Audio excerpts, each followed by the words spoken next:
Mahirap magbenta sa kaibigan.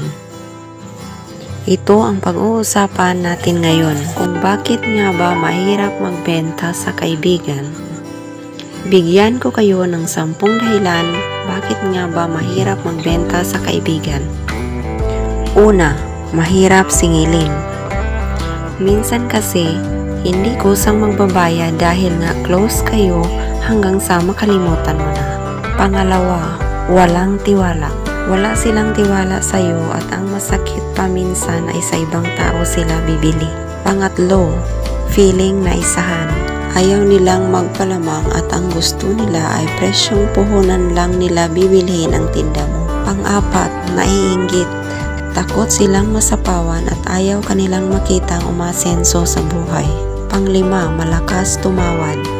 Minsan sa sobrang close nyo, kulang na lang hingin ang binibenta mo. Pang-anim, uutangin lang. Mas pro na uutangan kanila at ang masama pa ay mahihiya kang singilin sila. Pang-pito, namimihasa sa libre. Gusto nila ay may laging free taste o free sample. Kulang na lang ay ibigay mo sa kanila ang tinda mo. Pang-walo, ayaw sumuporta.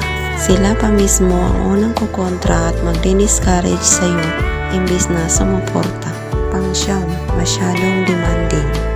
Kung sino pa yung kakilala mo, sila pa ang may pinakamaraming demands like free delivery at madalian.